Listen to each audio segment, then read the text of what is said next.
에스라서 4장 말씀이에요. 우리 1절 말씀부터 1절부터 같이 교독을 좀 하도록 하겠습니다. 1절부터 일단 6절까지 형제님들이 먼저 읽고 자매님들이 서로 교독을 합니다. 에스라서 4장 1절에서 6절입니다. 자, 형제님들이 읽습니다. 에스라서 714쪽 714쪽 찾으셨으면 같이 읽겠습니다.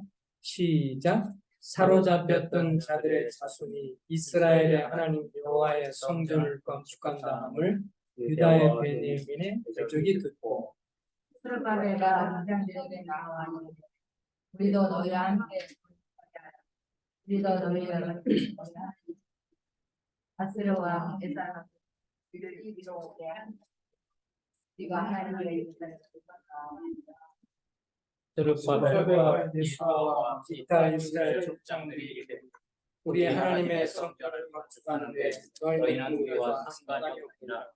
바사왕 고레스가 우리에게 명령하신 대로 우리가 이스라엘의 하나님 여호와를 위하여 홀로 건축하리라 하였더니 더욱더 우리 땅의 백성이 유다 백성이 저를 가깝게 하여 홀로 건축을 강행하니 바사왕 고레스 시대부터 바사왕 다리오가 즉위할 때까지 관리들에게 뇌물을 주어 그들을 막았으며 또 아수르에게 하게 그들이 불을 올려 또한 에사를 지혜를 도와합니다. 예. 오늘은 대적들의 공격에 굴복하지 말자. 대적들의 공격에 굴복하지 말라는 제목으로 좀 말씀 교제하려고 합니다. 오늘 여기에 보면 이제 지난번에 우리가 3장에 살펴봤듯이 70년 바벨론 포를 마치고 수르바벨을 중심으로 해서 1차로 귀환을 한 백성들이 함께 이들이 제일 먼저 이제 초막절을 지키고 주님 앞에 예배 회복이 있었고 그 다음에 이제 성전을 건축하려고 구체적으로 성전의 기초를 세웠죠. 그러면서 하나님의 성전은 곧 하나님의 영광스러운 임재의 상징이기 때문에 저들이 하나님의 영광스러운 임재를 생각하며 찬송하고 예배하고 그러면서 성전을 놓는 것에 대한 기대감으로 감동해서 먼저 나이가 들었던 분들은 막 그때 옛날을 추억하면서 또 그때의 처음에 세웠던 솔로몬 성전보다는 좀 규모가 작으니까 뭐 그런 여러 가지 평안의 감정으로 이제 눈물이 있었고 젊은 사람은 성전이 세워질 거냐는 기대감으로 기쁨의 찬성이 있었고 그래서 멀리서 들었을 때 기쁨의 소리인지 울음소리인지 통곡 소리와 이런 소리가 서로 분간하지 못한다라고 13절에 이렇게 말씀을 하고 있습니다. 그래서 이제 구체적으로 성전이 이제 기초를 놨으니까 세우려고 딱 하니까 하나님의 역사가 있으면 또 누구 역사가 있죠? 방해꾼 사단의 역사가 반드시 있습니다. 우리 4장 1절에 보면 다시 보면 사로잡혔던 자들의 자손이 바벨론에 사로잡혔던 포로로 잡혔던 자손들 이스라엘 사람들이 하나님 여호와의 성전을 이제 건축한다음을 듣고 유다와 베냐민의 대적들이 들었습니다.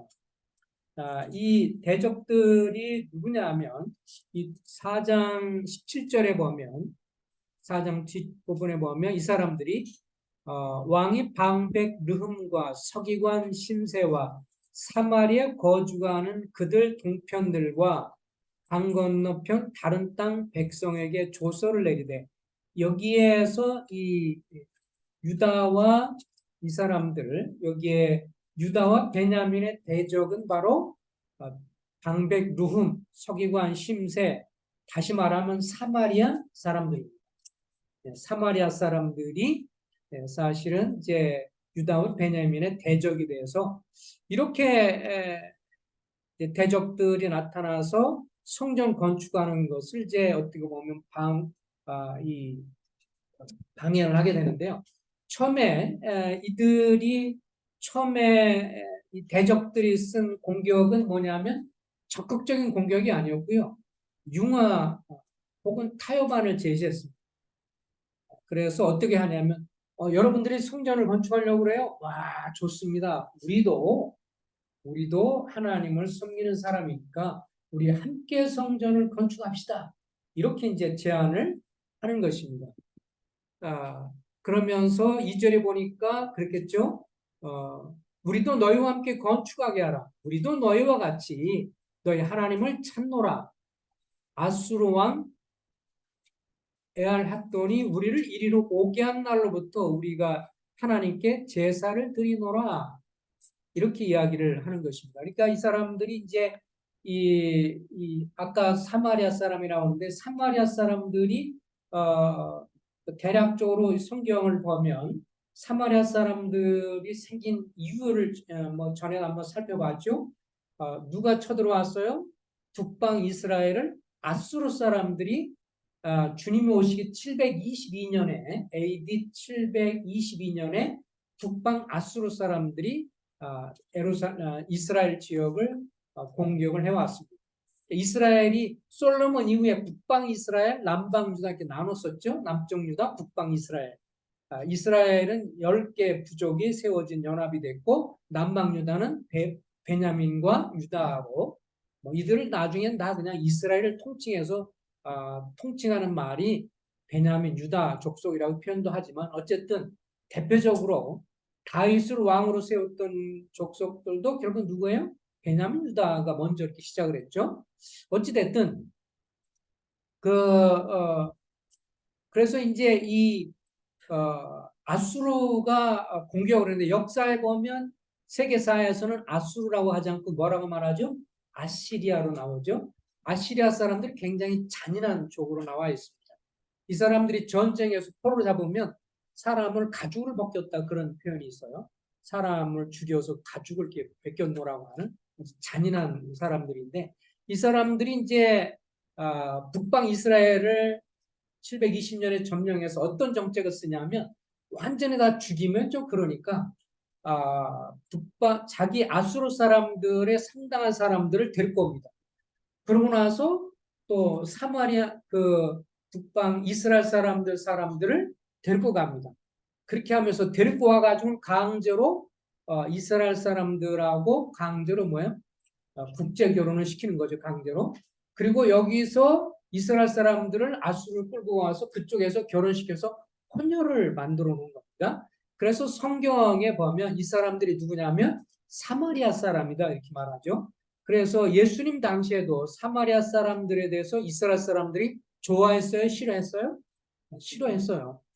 왜냐하면 이들 혼혈 인종이고 이 사람들이 말로는 하나님을 믿는다라고 말하지만 이 사람 우상도 섬기고 뭐예요? 하나님도 섬긴다고 말하는 사람들이기 때문에 진정한 의미에서 이스라엘 사람들 아니고 혼혈된 민족이고요. 지금도 그런 이 사마리아 그쪽 계통의 영향을 받은 사람들도 보면 좀 다른 유대교 신앙은 좀 다른 면들을 갖고 있는 면들이 있죠. 그러니까 이 사람도 혼혈이고 종교적으로 혼합된 사람들이고 그러니까 처음에 와서 멋있게 말을 했어요. 우리도 당신들이 믿는 거 하나는 우리도 섬기고 있다. 그러니까 우리 함께 건축하자 그렇게 말을 하니까 그들의 그런 것을 잘 알고 있는 3절에 보면 영적 분별을 가진 지도자들이 뭐라고 그래요? 수르바벨과 예수아와 기타 이스라엘 족장이 이르되 우리 하나님의 성전을 건축하는데 너희는 우리와 상관이 없다. 우리와 관여할 바가 없다. 바사온 고레스가 우리에게 명령하기를 이스라엘 사람들은 돌아가서 하나님 여호와를 위해 홀로 건축하리라 이렇게 건축하라기 때문에 우리가 하는 거지 너희들은 대대로 계속 시간이 흐르면서 혼합이 돼 있고 너희들을 하나님도 숨긴다고 하지만 사실 우상도 숨기잖아. 너희가 믿는 바 우리하고 같은 신앙이 아니잖아. 그러니까 우리 함께 섬길 수 없다라고 이렇게 딱 단호하게 말을 하죠. 그러니까 5절에 보면 어떻게 해요? 4절 이로부터 그 땅 백성이 유다 백성의 손을 약하게 하여 그 백성을 방해하되 바사왕 고레스의 시대부터 바사왕 다리오가 즉위할 때까지 관리들에게 뇌물을 주어 그 계획을 막았으며 처음에 대적들은 어떻게 공격했냐면 은밀하게 공격을 했죠. 그리고 타협안을 지시해요. 오늘은 사단, 세상에 어떤 믿지 않는 사람들이나 그리고 사단의 추종을 받는 사람들이 그런 모습을 보이고 있죠. 그죠? 하나님 믿는 사람들을 향해서 공격할 때 처음에는 타협안을 제시하고요. 그것을 듣지 않으면 그 다음에 어떻게 해요? 무차별 공격을 하는 거죠. 두 번째는 아주 적극적으로 공격을 합니다. 수단 방법을 가리지 않고.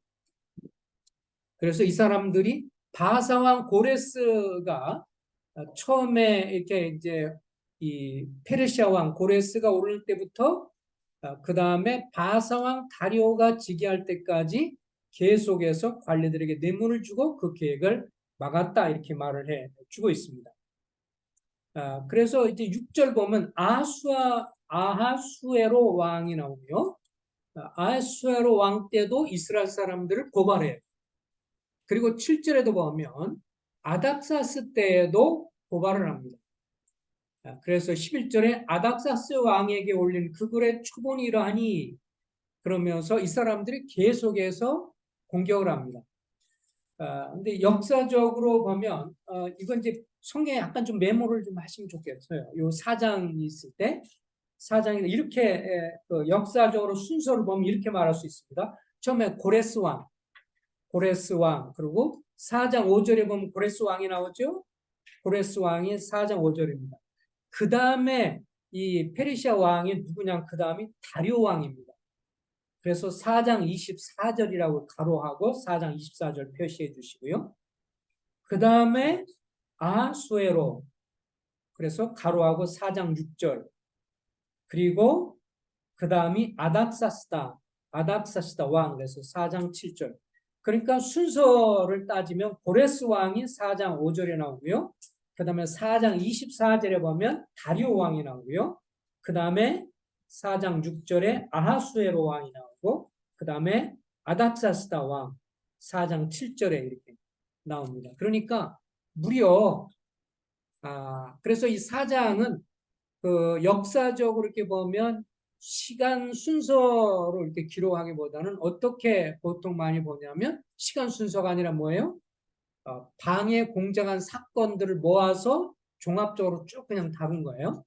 그러니까 순서적으로 이렇게 기록한 거라기보다는 이 사마리아 사람들이 계속해서 쉽게 말하면 고레스 왕 이후로부터 계속해서 고발을 하고 그 다음에 다리오 왕 때도 고발하고 아수르 왕 때도 고발하고 아닥사스다 왕 때도 고발하고 이렇게 계속해서 이스라엘 사람들이 성전 건축하는 것을 고발하면서 합당하지 않습니다. 이거 저들이 성전 건축하면 페르시아 제국의 손해가 됩니다. 그러니까 왕들은 잘 감안하셔가지고 건축하는 거 못하게 하세요. 이렇게 계속 고소고발을 하게 되는 것입니다. 그 실례로 보면 11절에 보면 아닥사스도 왕에게 올린 그 글의 초본은 이러하니 강 건너편에 있는 신하들은 왕에게 아르나이다. 사마리아 사람들이 이제 아닥사스도 왕, 페르시아 왕한테 이렇게 이제 편지를 쓰고 고발한 거예요.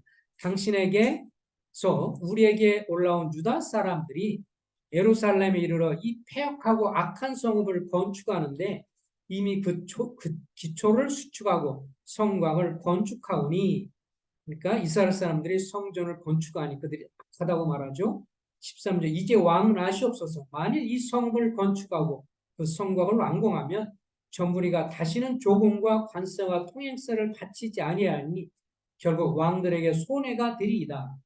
우리가 이제 왕궁의 소금을 먹었으므로 왕의 수치당함을 참아보지 못하여 사람들을 보내어 왕에게 아뢰오니 왕은 조상들의 사기를 살펴보시면 그 사기에서 이 성읍은 폐역한 성읍이라 예로부터 그 중에서 항상 반역한 일을 행하여 왕들과 각도에 손해가 되는 것을 보시고 아실지라 이 성읍이 무너짐도 이 때문이니이다.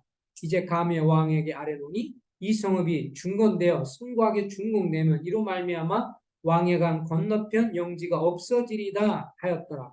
그래서 이 아닥사스도 왕이 방백 누군가 서기관과 심세와 사마리아 사람들이 보낸 것을 보면서 편지하기를 18절 이 글을 보니 너희들의 말이 설득이 있다. 일리가 있다. 이래가지고 23절 아닥사스다 왕의 조서 초본이 르흠과 서기관과 심세와 그의 동료 앞에서 낭독되매 그들이 예루살렘으로 급히 가서 유다 사람들 보고 권력을 억제하여 그 공사를 그치게 하니 그래서 아닥사스도 왕 때도 그치겠죠. 근데 24절이 이제 아까 말한 그 때문에 그래요. 이에 예루살렘에서 하나님의 성전 공사가 바사왕 다리오 제2년까지 중단되니라.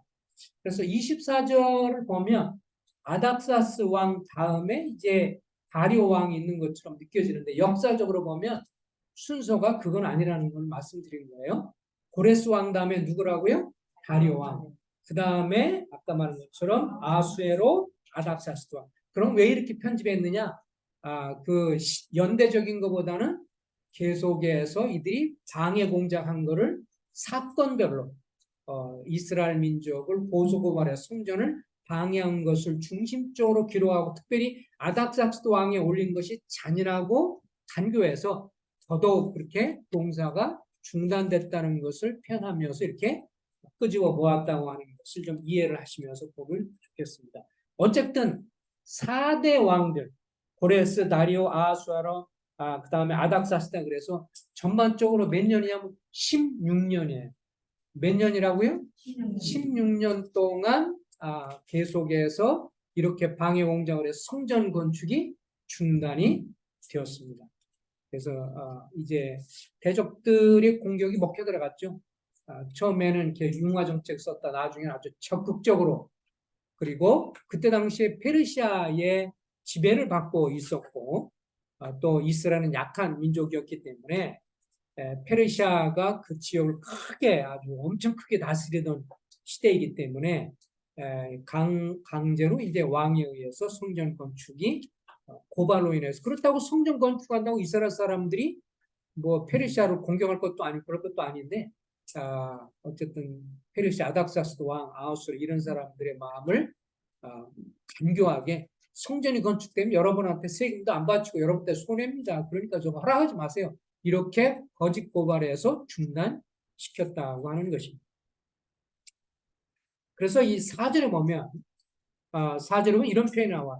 이로부터 그 땅이 백성이 유다 백성의 손을 약하게 하여 이 지금 말한 것처럼 이 사마리아 사람들이 이 유다 백성의 손을 약하게 하여라고 표현되어 있는데 요 약하게 하여 요 표현이 킹제임스 성경에 보면 영어 성경은 어떻게 나왔냐면 유다 백성의 손을 약하게 하여라는 표현은 유다 백성들을 낙심시켜서 이렇게 말과 똑같습니다. 저들의 손을 약하게 했다는 말은 강하게 했다는 건 뭐예요? 아주 용감하게 싸웠다는 건데 약하게 했다 또 다른 말로 하면 낙심시켰다 그 말입니다. 그래서 하나님 백성들을 향해서 대적들의 공격은 그들을 낙심시키는 것을 목표로 삼아서 결국 이것이 성공을 해서 역사적으로 이스라엘 민족은 이제 16년 정도 성전 건축을 못하게 되었던 것을 볼 수가 있습니다. 그래서 이들이 이제 못하게 되면서 이스라엘 사람들이 이제 마음들이 이제 많이 영적으로 침체하게 되고 낙심하게 되고 그러면서 이제 마음들이 혼동스럽게 되는 것을 보게 되죠. 그래서 이 낙심한다는 단어들을 한번 잠깐 살펴보면요. 낙심한다는 건 용기를 잃은 채 실망하다, 좌절하다 이런 건데 이스라엘 백성들이 애굽 땅에 나왔을 때도 이런 표현이 나옵니다. 민수기 참고로 민수기서 21장 4절에 보시면 민수기 21장 4절에 보면 백성이 호르산에서 출발해 홍해길을 따라 에돔 땅에 우회하였다가 길로 말미암아 백성들의 마음이 상하니라 이렇게 되어 있는데요. 이 말은 백성들의 마음이 낙심하니라 이 말하고 똑같습니다. 우리말 개역 개정에는 이제 마음이 상하니라 동일하게 단어 뜻이 낙심하다 이렇게 나와 있습니다. 그러니까 저를 보세요. 이스라엘 백성들 애굽에서 건져냈죠. 건져내서 광야로 나와가서 한 3, 4일 지나고 나서 물이 없고 광야가 얼마나 뜨거워요. 어쨌든 땅이 그쪽 지형이 그냥 메마른 땅 아닙니까? 엄청나게 뜨거운 땅이고 메마른 땅이니까 물이 없으니까 불평을 하면서 낙심하게 됐어요. 그래서 그때 이스라엘 백성이 어떻게 했냐면 어째 우리를 애굽에서 인도내서 이 광야에서 죽게 하느냐. 이곳에는 먹을 것도 없고 물도 없도다. 그러면서 하나님이 우리를 애굽 땅에서가 아니라 이곳에서 죽이려고 우리를 끌고 왔다. 이렇게 이제 말하면서 낙심했죠. 하나님이 건지신 분이 죽이려고 끌고 왔겠어요?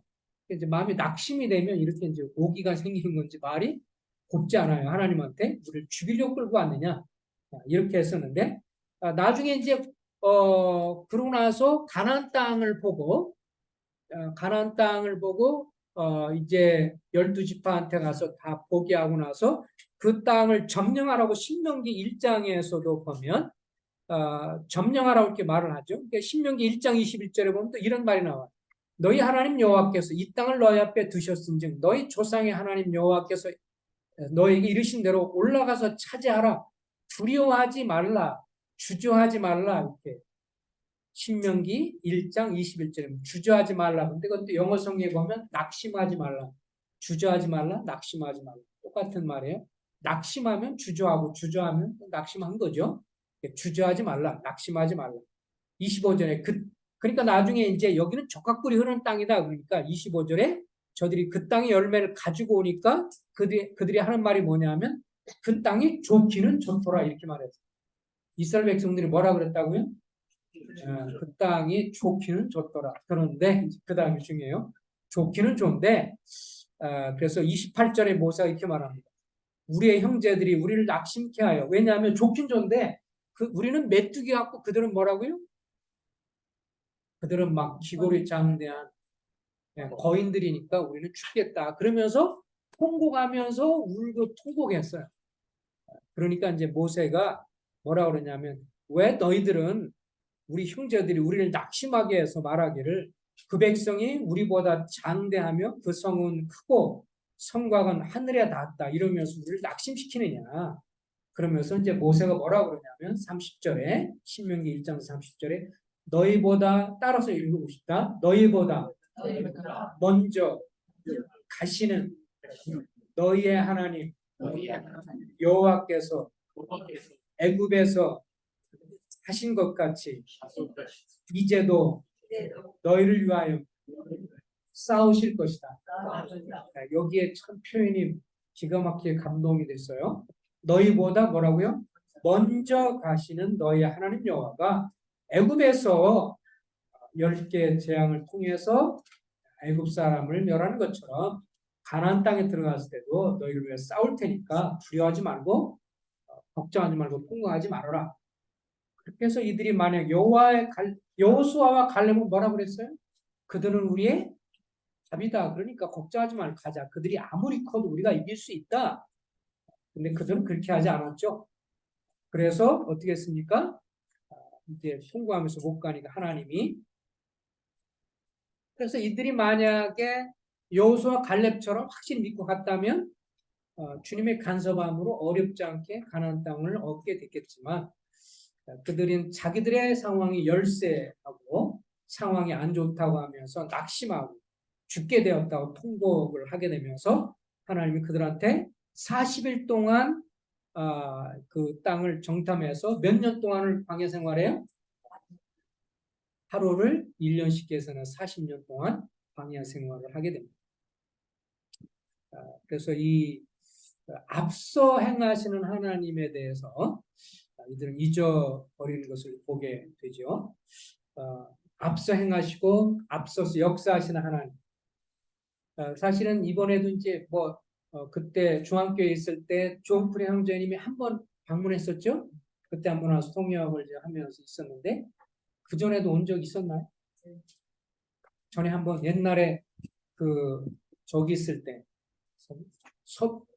그랬죠? 중앙교회 있을 때는 중앙교회가 아니고 그때 평택 서북교회 있을 때 안중이랑 그때도 합치고 있을 때 제가 그때 그때도 갔던 기억나는데 그 다음에 이번에 이제 형님이 오시는 거예요. 알렉산더 구리아님이고. 근데 저는 이제 이 가정을 보면서 어떤 거를 생각나냐면 사실은 존프레 형제님 같은 거 한국에 20몇 번을 왔어요. 외국 강사 중에서 이렇게 많이 한국에 온 사람이 없어요. 존프레 형제님 정말 많이 왔고요. 그 다음에 지금 알렉산더 쿠리아는 이제 그 뒤로 28년부터 계속 이 작년까지도 오고 해가지고 여러 차례 또 와서 인도교회부터 시작을 해서 여러 집회를 계속하고 그러는데 이분들이 말씀을 전할 때 이렇게 쭉 전하다가 자기 아버지 얘기 나올 때 보면 막 힘이 납니다. 대부분의 경우 한참 전화다 보면 자기 아버지 간증을 꼭 해요. 그러니까 이 아버지 간증 저도 아주 많이 들어가지고 제가 이제 저도 외웠는데 이 아버지가 원래 이분이 아버지의 그러니까 아버지 그러니까 할아버지하고 가족들이 원래 뭐를 믿었냐면 인도는 대부분들이 무슨 종교예요? 힌두교잖아요. 근데 이분들은 시리아 정교회를 믿었어요. 그래서 이분들도 시리아 계통 사람입니다. 그래서 약간 보면 인도 사람이긴 한데 약간 좀 그 서양 사람 같은 분위기가 좀 느껴지죠. 존프레 형제는 이 시리아 계통을 좀 갖고 있어요. 오랫동안 이 전통으로 시리아인데 이분들은 쉽게 말하면 로마 가톨릭하고 좀 비슷한 그런 거고요. 구원이 그리스도를 통해서 구원받는 게 아니라 뭔가 이렇게 선행하는 것에 이제 중점을 둔 사람들이에요. 근데 이 아버지가 어쨌든 고민하고 청년 시절에 갈등하다가 18살 때 복음을 듣게 됐어요.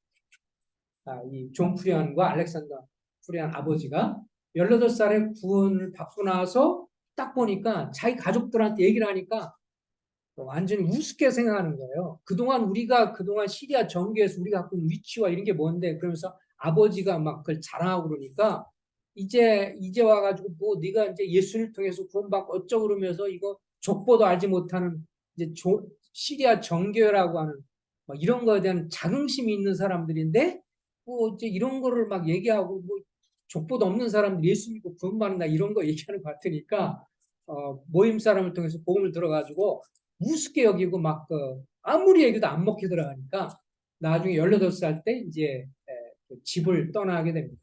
근데 이제 이 게릴라 주에 있는 사람들의 이분들의 이렇게 보면 약간 이상한 전통이 뭐냐 우리와 다른 게 우리나라는 보통 유산을 누구한테 줘요? 장자한테 일단 주는데 뭐 지금은 이제 좀 약간 차이겠죠. 뭐 모십을 했으면 절반이고 나머지 절반 갖고 나머지를 막 유업은 나누고 막 그러는데 거기는 막내한테 몰아준 좀 특이하죠. 막내한테 모든 아버지의 재산과 이런 거를 막내한테 몰아주는 전통을 갖고 있는 거니까 이 아들이 가만히 있으면 존 프레 형제나 알렉산더 프레 아버지 가만히 있으면 이제 재산을 다 물려받는 건데 좀 괜찮게 사셨던 것 같아요. 그렇지?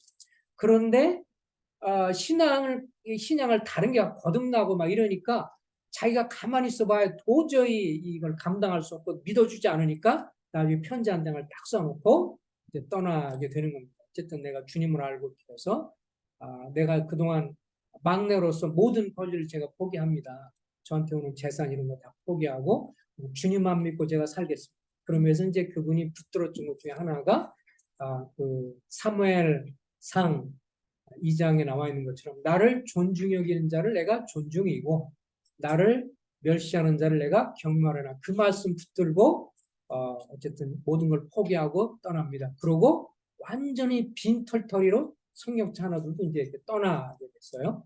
근데 그러면서 하나님이 이제 역사하셔서 인도해 주시고 그래서 또 어떤 다른 믿는 그 성도님 집안에 마치 양자처럼 받아들여서 거두어서 그를 보살펴주고 그렇게 하게 되고 그러면서 나중에 이분이 이제 계속 자라면서 전도자로서 하나님이 그렇게 하니까 그를 존중해 여기셔서 전도를 하게 되고 나중에 그래서 인도 말로 또 성경도 많이 배우고 아연사이드 형님하고도 서로 편지도 나누고 이렇게 그러면서 이제 교류하고 막 이러면서 나중에 이분이 주석을 또 썼어요.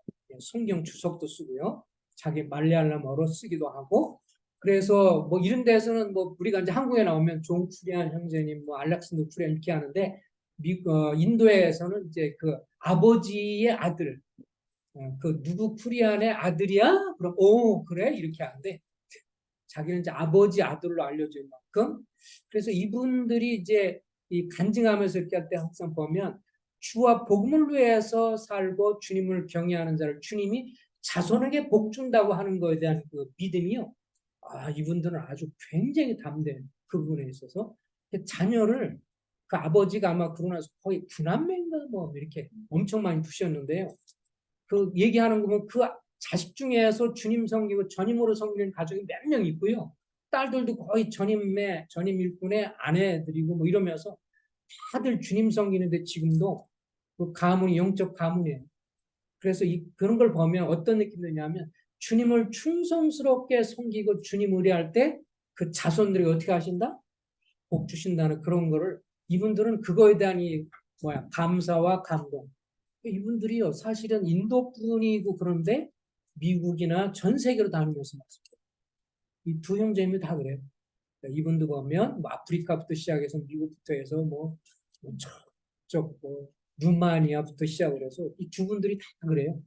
주님께 이렇게 그러면서 주님을 사랑하고 주님이 그 약속의 말씀도 이루신 분이시다. 이런 면에서 아주 담대하고요. 주님이 정말 이렇게 축복하시는 그리고 그 다음 자손들에게 복 주시는 것들을 이제 간증들 많이 하고요. 그래서 하나님을 믿고 먼저 가시는 하나님, 먼저 앞서가시는 주님. 정말 그래서 그때 당시에는 쫄딱 망한 줄 알고 가족들은 그렇게 생각했는데 너 죽을 거야. 근데 하나님 오히려 높이시고 살리시고 그럼 나중에 성도님들이 감화돼 가지고요. 복음 듣고 해서 집을 멋있게 지어 주셨대요. 저는 가보지 않았지만 자기 집이 멋있대요.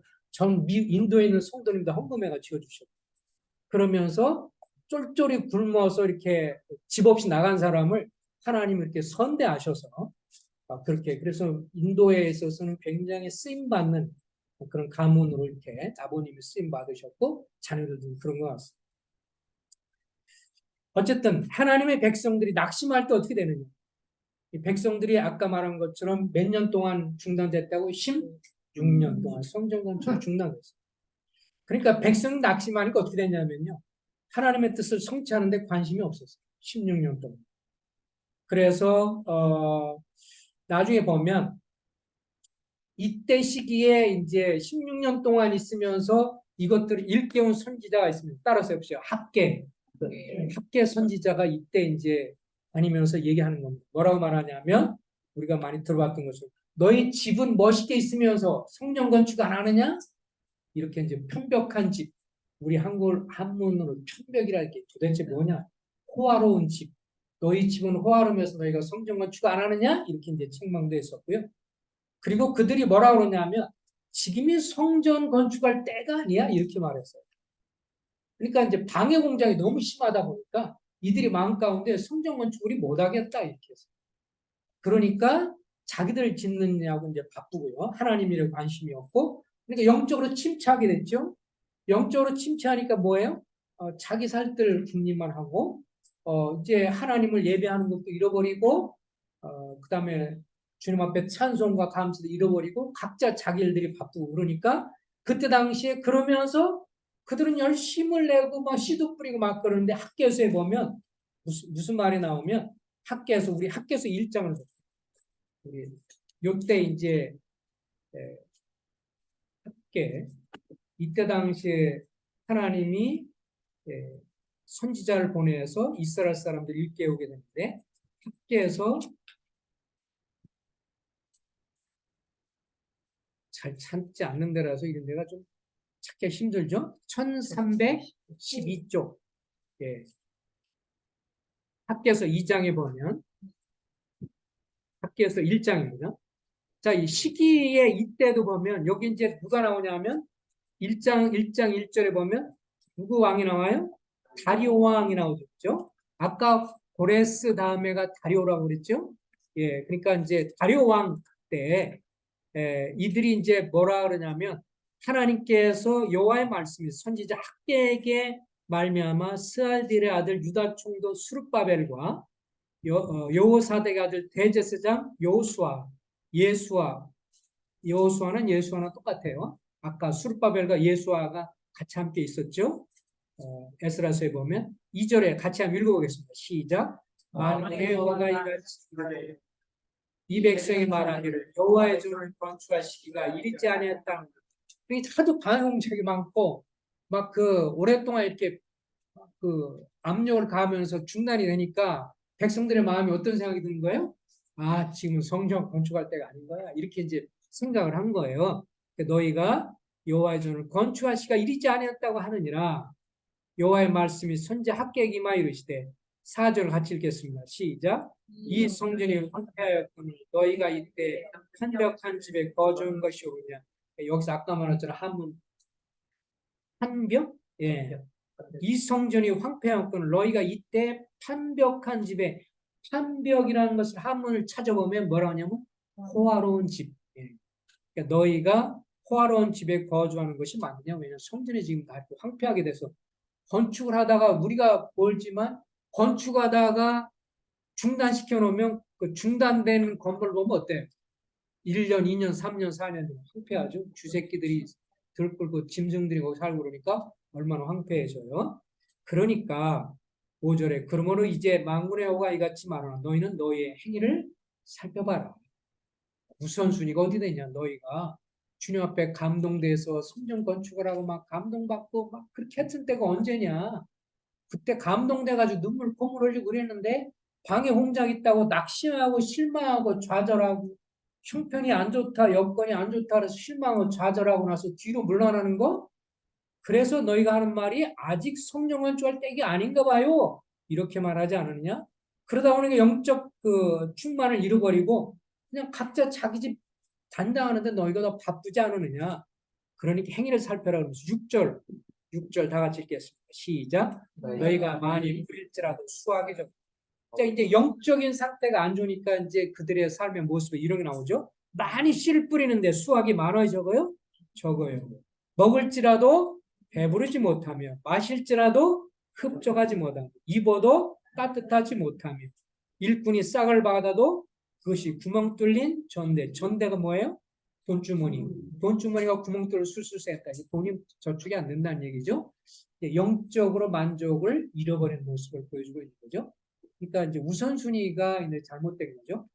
그러니까 이제 여기서 한 가지 생각해 볼 수 있는 거는 하나님께서 일부러 작정해서 이들이 건축 못하게 한 거예요? 그렇습니까? 누가 이걸 방해했죠? 네, 어쨌든 대적자들이었어요, 그죠? 다시 사마리아 사람들이. 네, 그러니까 대적들이 방해 공작하라고 처음에는 융화 정책 썼다가 나중에 그거가 안 되니까 막 계속 왕들한테 페르시아 왕들한테 조서를 쓰고 고소를 써가지고 결국 4번 이것도 끈질기게 4번이나 해가지고 이렇게까지 했으니까 인간적으로 실망도 할 만하죠. 네. 일시적으로 실망하는 건 아마 주님이 이해를 했을 텐데 이게 몇 년간 유지됐어요? 16년. 주님이 시간 지나서 너희가 실망을 해도 너무한다. 일시적으로 실망하는 건 이해가 돼. 그런데 너무해서 이제 다 잊어버리고 성전 건축 안 하려고 그러냐? 뭐 이렇게 이제 나온 거죠, 주님이. 근데 니들 봐라. 영적인 우선순위가 일단 없으니까 주님을 예배하고 감사하고 이런 것들을 잃어버리니까 너희가 그것뿐만 아니라 삶에 만족이 없다. 마시고 음식을 먹어도 배부르지도 않고 흡족하지도 않고 뿌려도 수확도 적고 그러고 그렇다고 해서 너희 삶이 풍성하냐? 그렇지도 않다. 왜냐? 영적인 우선순위가 잘못됐다. 그러니 다시 정신 차리고 뭐 하자? 우리가 다시 힘을 모아서 성전을 건축해라. 그렇게 이제 권면하고 그렇게 하게 되는 것입니다. 그래서 이들은 예배, 찬송, 감사를 잃어버렸고 구원의 감격을 잃어버렸던 것을 보게 됩니다. 그래서 이럴 때 결국에 이들이 잃어버리는 것은 뭐였느냐? 뭐였어요? 앞서 행하시는 하나님. 그래도 대적들이 이렇게 방해하지만 대적들이 방해했어도 이제 똑같아요. 그래도 만약에 주님 의지하고 이들이 발걸음을 계속 옮겼으면 어떻게 됐을까요? 다시 성전 건축을 시도하면 아닥삭스 왕, 아수에로 왕 있어도 그들에 의해서 이들이 죽임당하지는 않았을 거예요. 하나님 막으시니까. 근데 제일 이제 무서운 게 뭐냐? 우리 삶 속에서 따라주십시오. 우리의 삶에 제일 무서운 것은 외부의 공격이 아니라 스스로 낙심하는 것이다. 이들에게서 가장 큰 게 뭐냐면 낙심이에요. 이렇게 낙심하게 되면 그냥 어때요? 마음이 어떤 상태가 돼요? 스스로 그냥 그만두게 되는 거죠. 포기하는 거. 그러니까 우리 신앙생활에서 제일 이제 무서운 게 뭐냐면 영적인 추구를 그냥 포기하는 거 있죠. 영적인 추구를 포기하는 것이 가장 무서운 것인 것을 보게 되죠. 그러니까 이스라엘 백성들에게 있어서 하나님이 돌아가셨느냐 그런 거예요? 하나님 돌아가시진 않았죠. 그죠? 살아계시죠?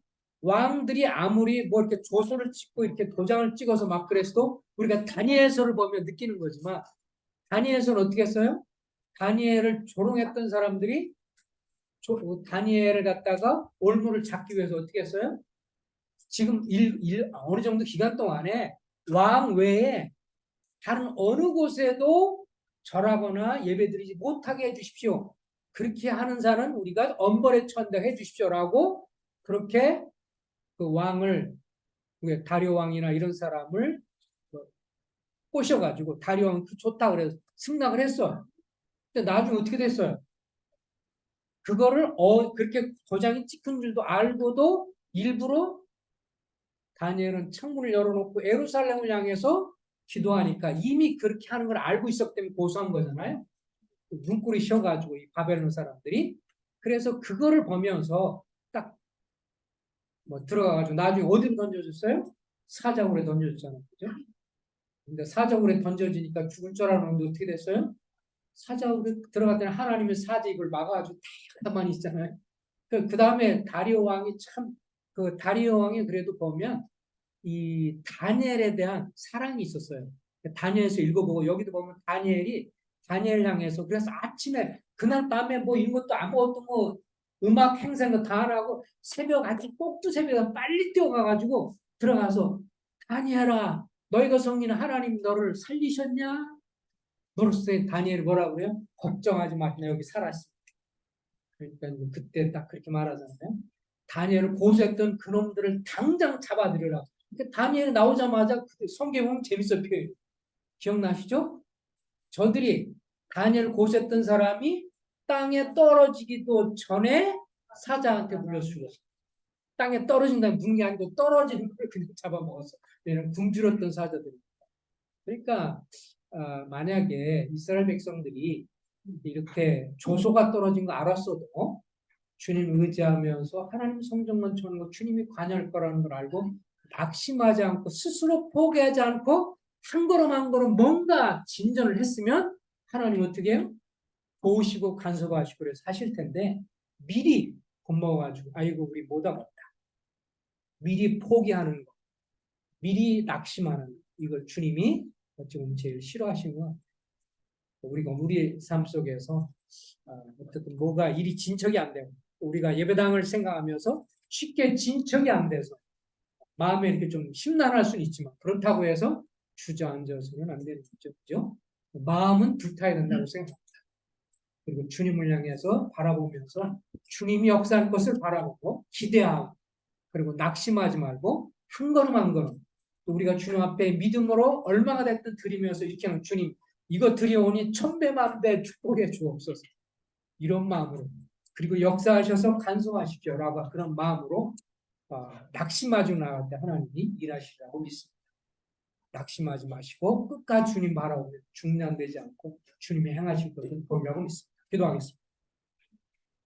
아버지 하나님 우리가 이스라엘 백성들의 역사에서도 그러했듯이 주님 하나님 일하시면 사단도 일하는 것을 우리가 확실히 보게 되었나요?